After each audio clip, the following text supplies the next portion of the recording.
할렐루야, 좋은 아침입니다. 오늘도 말씀을 하루 시작합니다. 슬기로운 아침 시간 에스겔 11장 말씀입니다. 일주일 만에 인사드립니다. 함께하는 교회가 고난주간 특별 새벽교회를 진행했기 때문에 슬기로운 아침 시간을 잠시 쉬었습니다.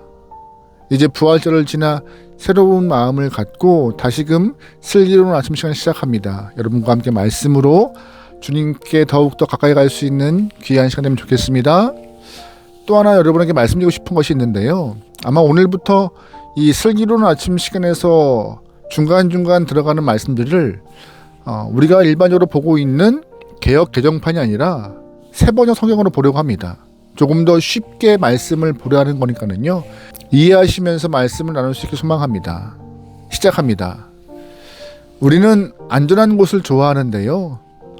본능적으로 안전한 장소에서 평안함을 느끼기 때문에 장소적으로 안전한 곳을 선호해요.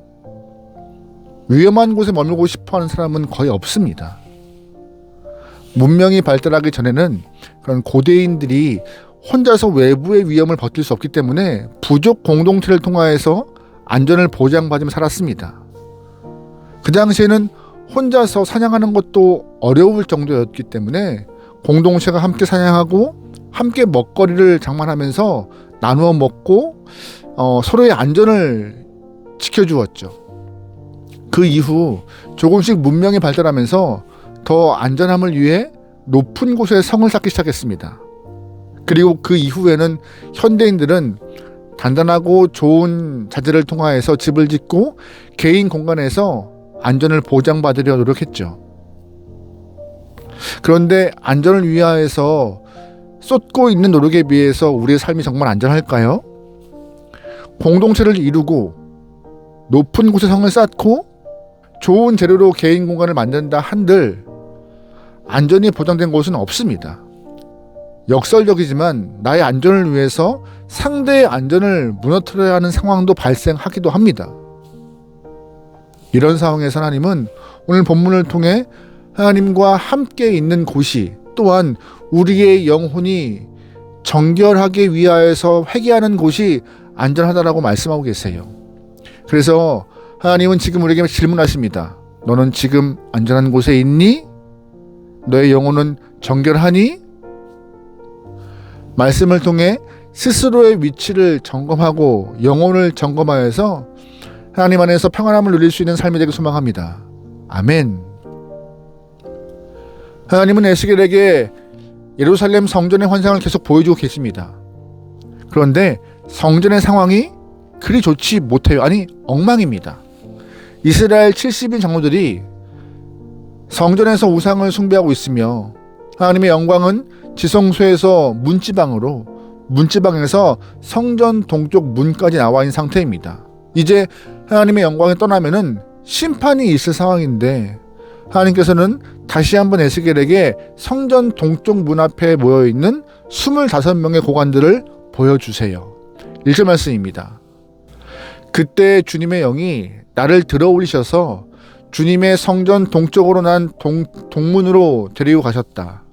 그 문의 어귀에는 사람 25명이 있었다.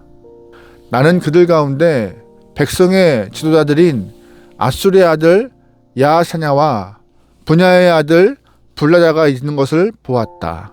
아멘. 하나님은 성전 동쪽에 모여있는 남유다 고관 25명을 보여주시는데 에스겔은 본문 가운데 2명의 이름을 거론하고 있어요. 알고 있는 사람이었을 거라 추측해 봅니다.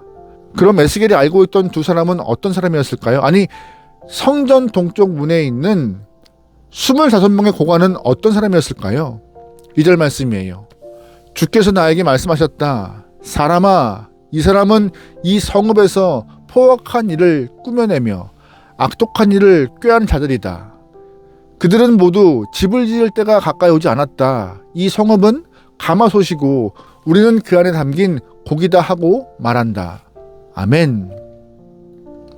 에스겔이 알고 있는 두 사람을 포함하여서 25명의 고관들은 나라의 고관들로서 겉보긴 화려했지만 사실은 악하고 불의를 꾀하는 영혼들이라고 말씀하세요. 왜냐하면 상황 파악이 안 되고 있기 때문입니다. 그래서 말씀 가운데 집 건축할 때가 가깝지 않았다라고 말한 것이에요. 이게 무슨 뜻이냐? 남유다는 기원전 605년과 기원전 597년 이 두 차례에 많은 사람들이 포로로 잡혀갔습니다. 당연히 예루살렘 성 안에는 빈집이 많은 상태였죠. 그런데 고관들은 빈집이 많으니 누구나 원하는 집에 들어가 살면 된다라고 그런 식의 의미를 갖고 말하는 것이었어요. 포로로 잡혀간 사람들이 금방 돌아올 수 없기 때문에 당연히 집을 건축할 필요가 없다는 의미인 것이죠. 이 표현이 참 못된 말이에요. 사실 나라의 고관들이라면 할 수 있는 말이 아닌 것이죠. 하나님께서 남유다를 1차와 2차 포로 사건을 통하여서 2번 징계하였습니다. 징계요.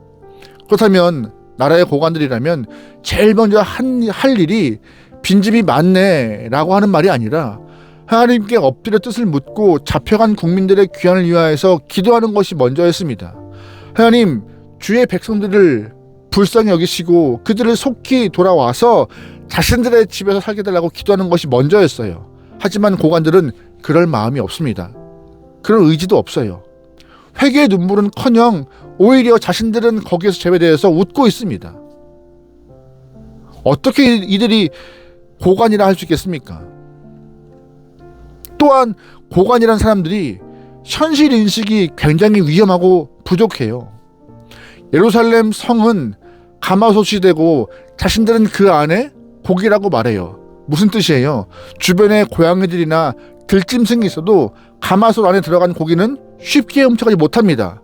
그 정도로 지금 예루살렘 성이 안전하다라고 착각하고 있는 것이에요. 자신들은 포로로 잡혀가지 않았기 때문에 나는 안전해, 우리 예루살렘은 괜찮아 라고 현실 파악이 안 된 것이죠. 여러분, 하나님의 영광이 떠난 성전이 어떻게 안전할까요? 그들이 성전에서 우상 숭배하고 있는데 어떻게 그곳이 안전하겠습니까?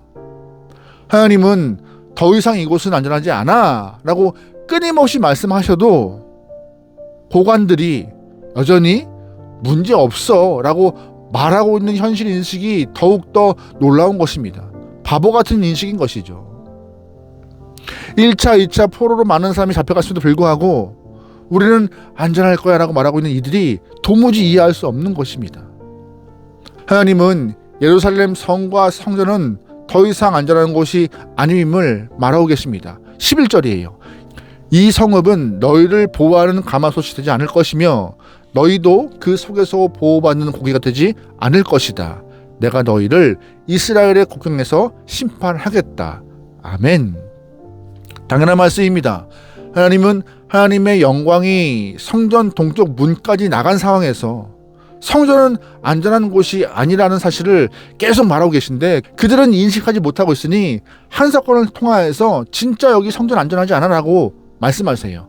어떤 사건이요? 25명의 고관 중에서 한 명을 그 자리에서 죽입니다. 10절 말씀입니다. 내가 예언하는 동안에 분야의 아들 블라데가 죽었다. 그래서 내가 엎드려 얼굴을 땅에 대고 큰 소리로 부르짖어 아뢰었다. 주 하나님, 이스라엘의 남은 사람들마저 완전히 없애버리려고 하십니까? 아멘. 지금 에스겔은 바벨론에 있습니다. 그런데 하나님께서 환상을 통하여서 현재 예루살렘을 보여주고 계신 것이에요. 마치 TV 중계로 먼 곳에 일어나는 일들을 보는 것처럼 지금 에스겔은 예루살렘 성전 동문 앞에서 분야가 죽임당한 것을 본 것이죠. 예루살렘이 안전하지 않은 것을 확실히 보여주는 사건이 되었습니다. 예상하지 못한 사건이 발생했다면 예루살렘 성전 동문에 있는 사람들은 하나님 뜻이 무엇인지 물어야 했습니다. 하나님 마음을 깨닫기 위하여서 회개하고 자신들의 마음을 돌이키는 것이 필요했어요. 하지만 여전히 그들은 깨닫지 못합니다. 관심도 없어요. 그러면서 하나님께서는 에스겔에게 진짜 안전한 곳이 어디인지 보여주시고 알려주십니다. 10절 말씀입니다. 그러므로 너는 그들에게 일러라. 나 주 하나님이 이렇게 말한다. 비록 내가 그들을 멀리 이방 사람들 가운데 쫓아버렸고 여러 나라에 흩어놓았어도 그들이 가 있는 여러 나라에서 내가 잠시 그들의 성소가 되어주겠다 하여라. 아멘. 지금 남유다의 많은 사람들은 포로로 잡혀가 있습니다. 그리고 하나님의 영광이 예루살렘 성전을 떠나서 성전 동쪽 문 앞까지 나와 있습니다. 상황이 몹시 안 좋아요. 근데 감사한 것은 하나님께서 완전히 하나님의 백성을 버린 것이 아니라 포로로 흩어진 사람들이 있는 곳, 그곳에서 하나님의 성소가 되어주겠다 말씀하시는 것입니다.